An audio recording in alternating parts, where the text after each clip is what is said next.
At this point in time, there's no much arguing or debating whether or not Western countries do have political will to challenge and contest China domination over critical mineral supply chain right now.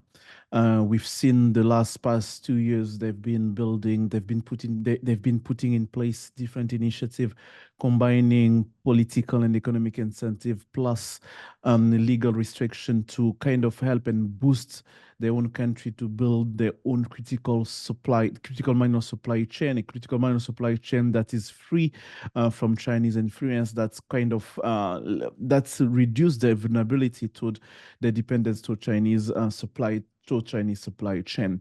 So we've seen in the US how they put in place the Minor Security Partnership, a club combining the US and different various countries to build that friendly club of countries that where they can supply and build their own critical mineral supply chain. They also put in place the IRA, the Inflation Reduction Act, a combination of legislative, economic measure, tax credits to incentivize U.S. private companies to invest into the critical mineral supply chain. And we've seen in Europe how they have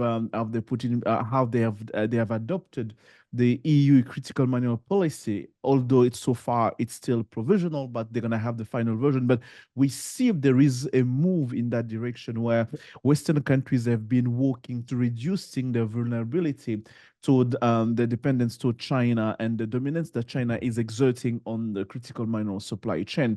And lately, we've seen also the US and Europe working together to combine certain aspects of their core strategy. On one side, the US wants to combine the minor security partnership, and the EU wants to combine the critical material club of countries together in a way that's going to allow them to kind of coordinate their policy and their strategy. And that approach was quite interesting because when you look at different implementation of those projects. You see the US signing in December 2022 a trilateral agreement with DRC and Zambia over the value chain of critical minerals in DRC and Zambia. We also see in October 2023, you see the EU signing agreement with the DRC on one hand and Zambia the other hand, and you see some European countries member of the EU being part of the US minor security partnership,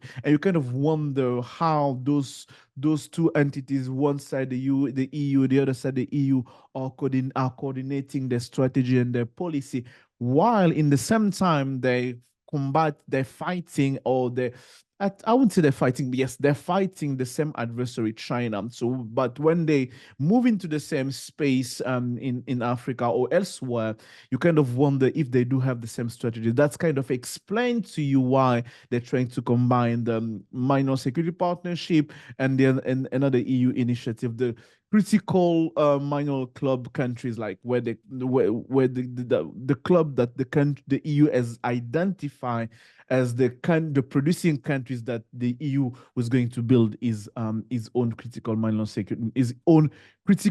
supply chain. I'm gonna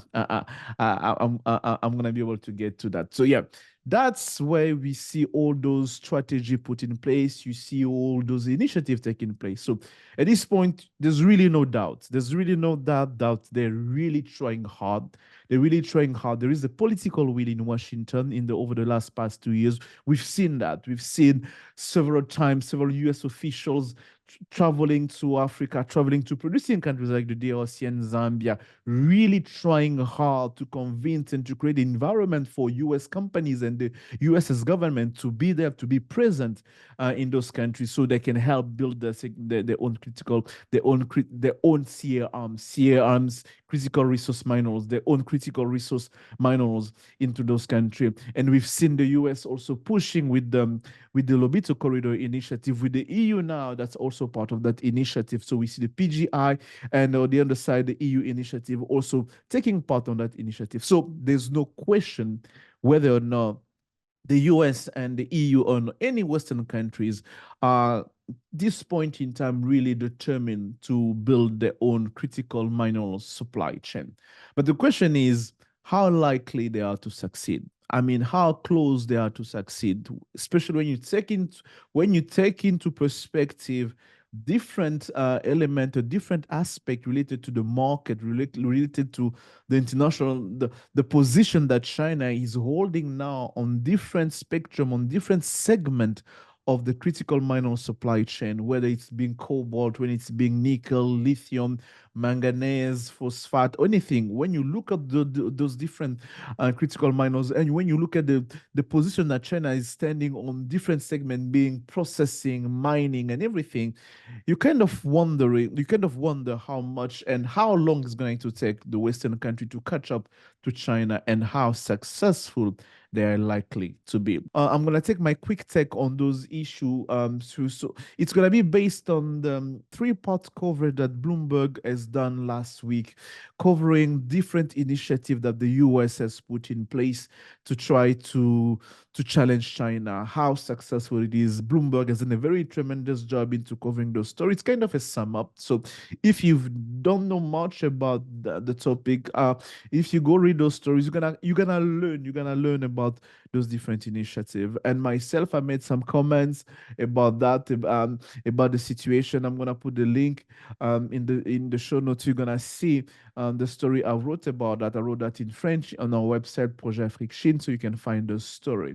So let's dive into um, the situation right now and how it's really going to be, whether or not possible for the US to be able to move into that space, or to be able to challenge, let's say, the US, but the Europe, let's say Western countries are going to be able to move into that space and be able to challenge China. So we have first the fluctuation, the price fluctuation on the market. Those who've been following, that last year cobalt and nickel price have really went down a lot. Cobalt, nickel, lithium prices have went down a lot.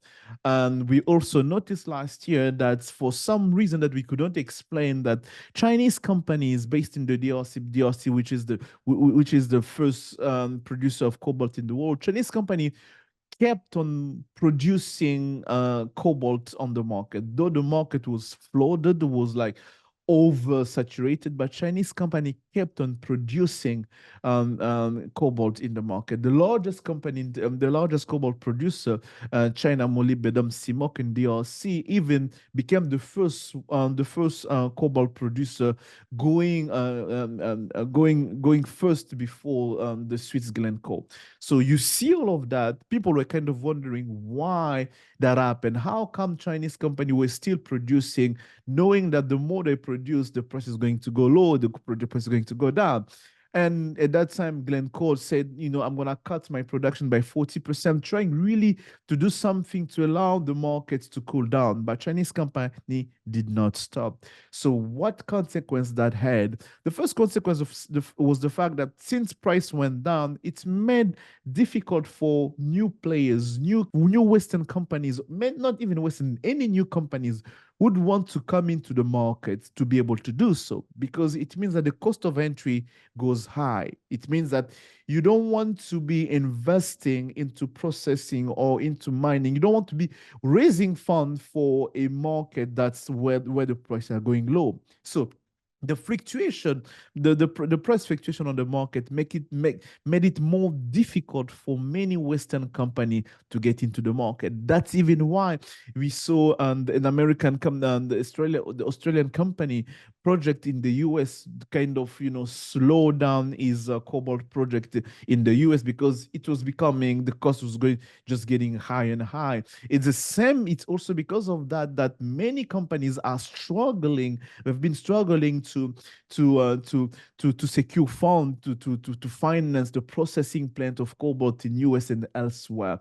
That situation was only made possible because China is dominating the cobalt market, allowing it to to to flood the markets, to take the price low, and blocking any new entry into the market. And many countries, when we've been talking to many stakeholders, being private companies or decision makers, they've been expressing that worriness to the fact that China's position allowing it to be able to just maneuver the price and really weakens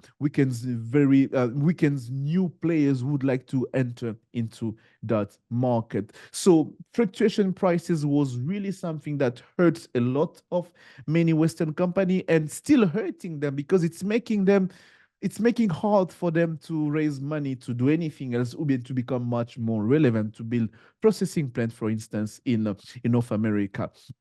And that's also had another impact because last year we also saw China exerting is extending and strengthening its position into the cobalt market. What China has done is was able now to, at least temporarily, to impose the kind of pricing that's going to be done for the cobalt market. For most of the time, hydroxide cobalt, being the metal, was the one against which the price of cobalt was negotiated. But last year, Chinese company, refineries, especially in China, started to push for the price being negotiated based on the cobalt phosphate instead of the hydroxide. That just tells you how much China has been using its domination onto the market to be able to strengthen its position and make it really difficult for Western company to come into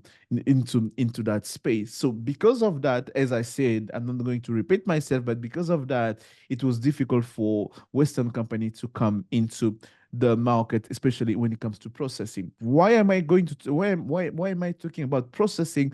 I'm talking about processing to go to the point two. When we look at now how much the US and the EU have been trying to be present in country like DRC, Angola, and Zambia with the Lobito corridor. I think I've covered that topic a few weeks back.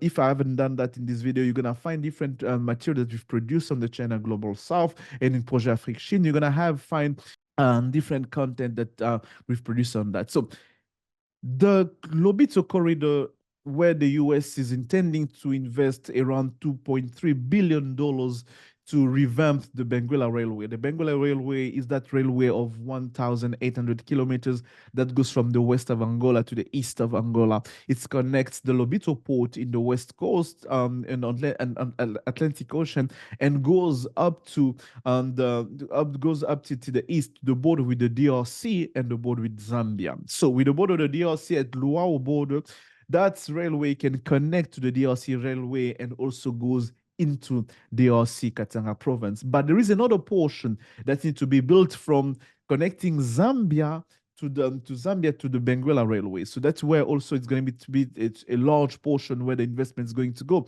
We're talking about $1.6 billion to be invested in that part. So that railway that's supposed to be connecting mining companies and extracting cobalt and copper from DRC and Zambia, shipping them through the Lobito port in the west coast, is only going to be valuable for the US and the strategy if and only if there are processing plants in the western in the US and European in Europe. But if you don't have processing plants there, it really doesn't make sense for mining companies, being Chinese or non-Chinese, to exporting their cobalt and copper through that route.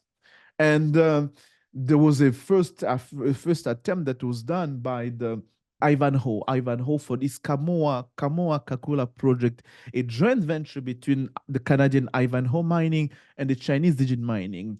And they're even the first one that signed a partnership contract with the Lobito Atlantic Corridor. That's the name of the consortium backed by the US and the EU that's controlling the Benguela Railway and the Lobito Corridor. So they signed the agreement starting 2025. They're going to be exporting a huge portion. I think if I have to remember, I think to be 120,000 to 240,000 tons of their production through that railway. So in the US and EU strategy, it will only make sense, and the Lobito corridor will only make sense if from there they now export toward the US for processing and refining and everything, or towards Europe.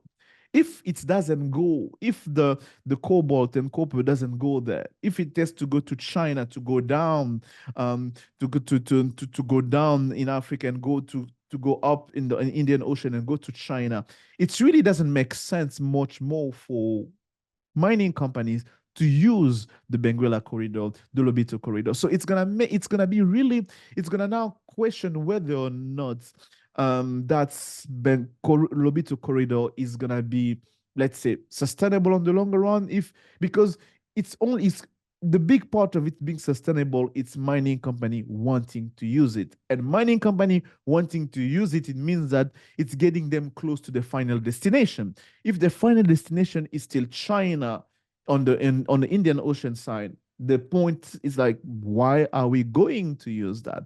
The only advantage that can be for mining companies to use that is to say, even though we don't go to Europe or we don't go to the US, we still can get to the ocean in less than 10 days, and from there we go down to Durban, we go down to the Cap of Bonne Espérance in South Africa, and then go back to China. We're still gonna be gaining in terms of time and cost, because comparing to the truck that leave the Katanga region to go down to Durban, it's quite complicated. It's quite long, not complicated. It's quite long and risky. But by Lobito port, it's still gonna be fast. That can be an incentive.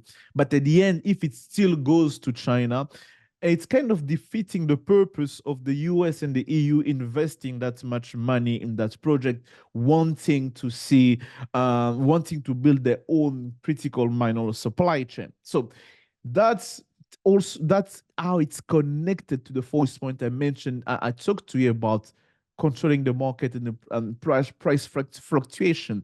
It's only possible, all of that, it's only possible because China is dominating the market. And because of its domination, China can decide when the price goes high, goes down, and everything. And it makes just situation much more complicated for Western countries into that space. So when you take into account all those elements, you kind of wonder how close Western countries are they in their strategy to not to overcome, but to build a free China critical mineral supply chain. How close they are. It's not easy. It's not easy to say. You've been following us. I'd really to have your opinion on that, to tell me, what do you think? How do you see the situation evolving? What's the chances? What's the likelihood to see that Western strategy to work? And in the other elements, I'm going also to mention is the fact that Western countries are counting and hoping on producing countries, the global south, their willingness now to and their needs to see a local value chain of critical minerals built locally. So they're counting on that. So they also want to invest in that space. That's why they want to be present. That's explain why the EU has been signing MOUs with various countries in Central Asia, in Latin America, in Africa as well. And so we also, the US seeing, as I mentioned, the US seeing the MOU with DRC and Zambia. So when you see that, the motivation behind what the Western country wants can be contradictory to what producing countries in the global south do want. Western countries are motivated by both economic need, but also geopolitical and security agenda. That's why they want to build a critical mineral free from supply chain free from China, because they want to reduce the exposure and the vulnerability to China. But producing countries in the global south, what they do want, they're more motivated by the need of industrialization, economic need, development. So they are not in the perspective of saying, it's either China or it's either the US. It's not the both of them in the same time. It's either China, it's either the West. It's not. They are not in that philosophy. They're in the philosophy of say, we're gonna take the one that comes with the better with the better opportunity for us, with the better idea, and with the better project. So when you see now those, that's a contradictory agenda between Western countries and producing countries in the global south, you kind of wonder, how are they going to align their interest and their agenda to come up with a plan that's optimal for both their needs and also the need of producing countries. Because if you do put geopolitical and security agenda at the forefront, the question becomes, when producing countries they want to go to a certain direction, the question becomes how which whose agenda is going to go first. Is going to be their own agenda of being industrialization, economic development, or it's going to be a security agenda. Mind you, because of the importance that China and the advance that China has taken into that space of critical minerals, China has the best technology, the best investment, the best in terms of cost, the engineers and everything. China has been doing that for quite some time. It has really is much more advanced into that space. So producing countries are going to turn away to move to say, if a Chinese proposal comes on the table, we're going to say no, or we are going to say yes to the Western companies' proposition just because they want to build a free China supply chain. That becomes now, what is the optimum solution for not for Western countries, but for producing countries in the global South? And that, I think, that will be one of my last point for this video. So I do believe that producing countries in the global South they don't need to, let's say, they really don't need to move away from the economic and industrialization agenda. I do believe that the agenda should come first. So, but it's really up to them to create that environment where they can take the best of both. They can take the best of Western presence and Chinese presence. Because let's face it, um, as much as Chinese companies are dominating in terms of mining in country like, I'd say in country like Indonesia, DRC, Zambia, and everything, as much as it's the case, it's also increased the vulnerability of those countries to China. Let's face it, that's reality.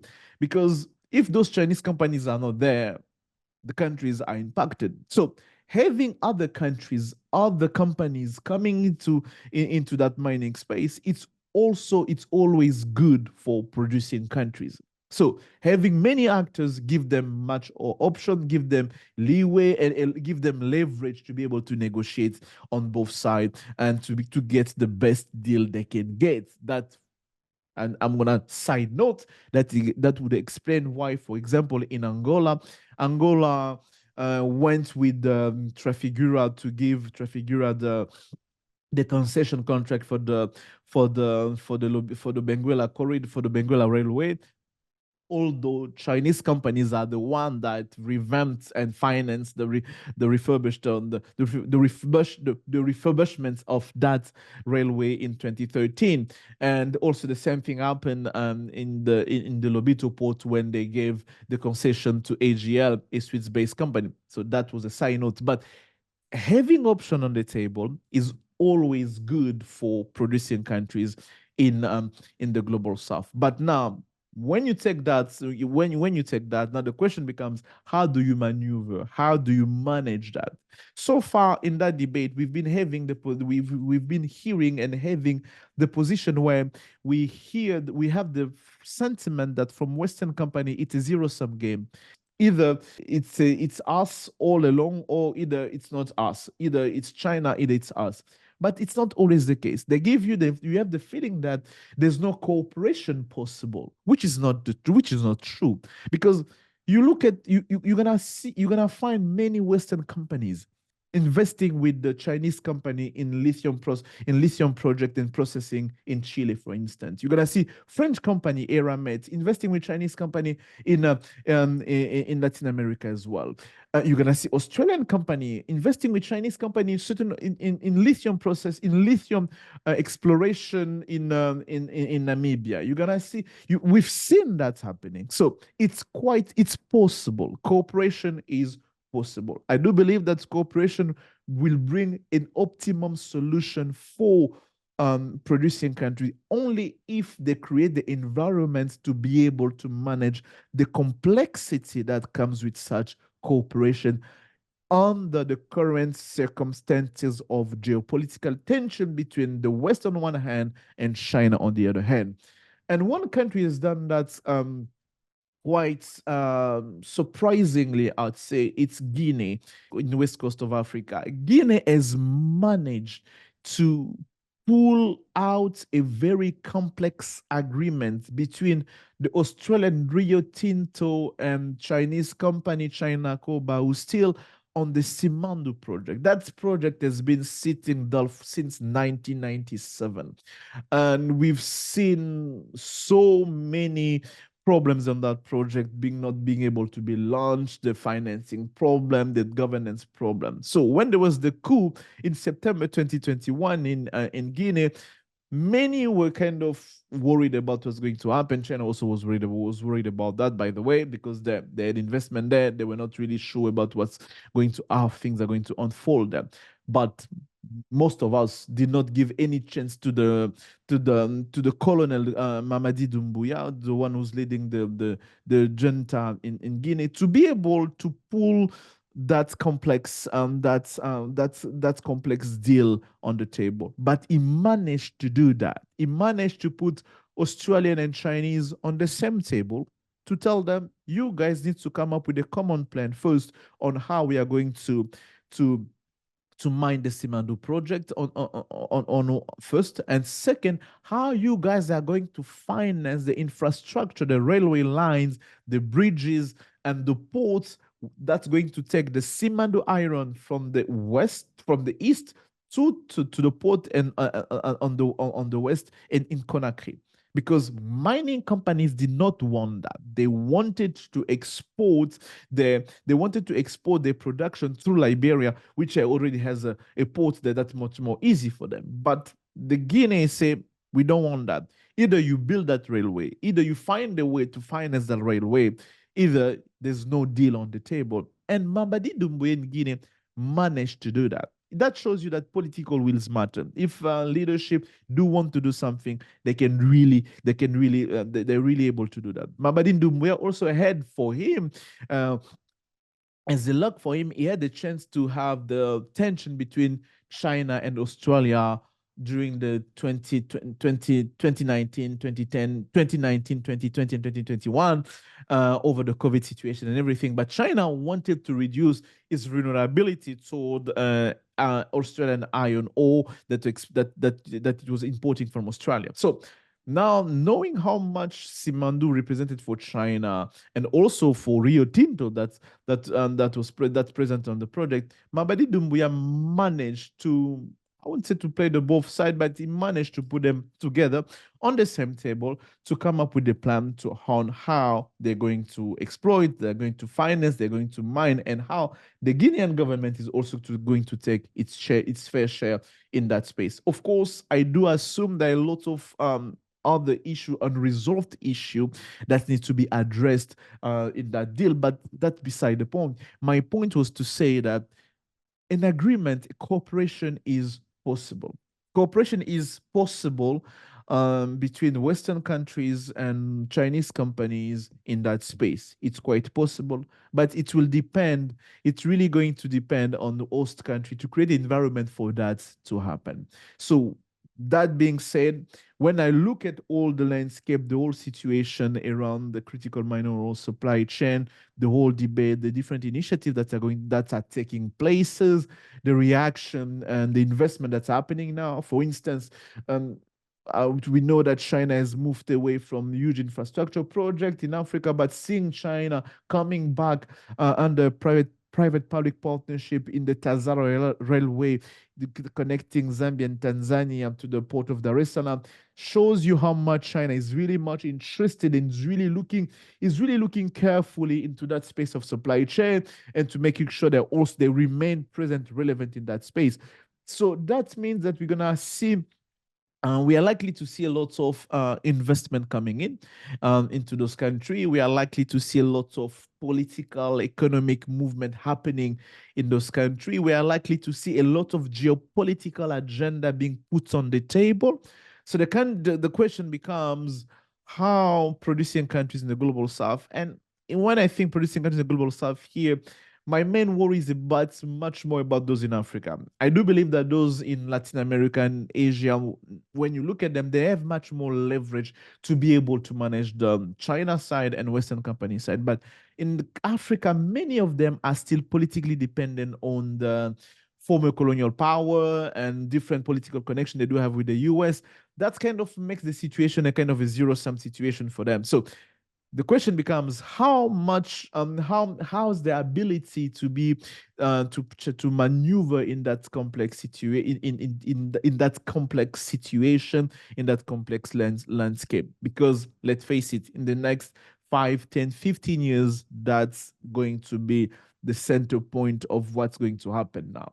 Personally, and I even talked about it on LinkedIn, um, I do believe that we shouldn't, and we cannot be weaponizing critical mineral access in the time where we all acknowledge, we all agree that climate change is a threat for the whole humanity. And we also agree that we can only get to the goals that we've given to ourselves only and only if we work together as a solution. So energy transition should not become a space for geopolitical debates, because if we go that path, we're all going to fail collectively, I do believe. But I do understand that the security component of critical minerals explains why Western countries are now increasingly worried. Because when you see how much China is present in that space, and when you know that your defense industry, really your defense industry depends on access to those critical minerals, finding yourself dependent on one country that's not perceived as being friendly today makes you kind of worried, and you would like to guarantee that you have your own access to your own supply chain. On that side, I kind of understand. I understand that security agenda now much more important for many Western countries than, let's say, energy transition. But also even there, they're kind of much aware of the situation. But even there, they're also facing the reluctance of their own private companies, the private car makers in the US, that kind of are not happy about the whole IRA stuff, because many of them depend on China to supply the cells for the batteries, and the batteries from Chinese KTL and others. It's not really easy for them. So how much they're going to be able to incentivize private companies to follow through, to be present in that space, it's not easy. It's really far from being a success. As I said earlier in my introduction, we cannot at this point dispute that there is a strong political will, at least in Washington, in the EU, there is a strong political will to build their own critical mineral supply chain.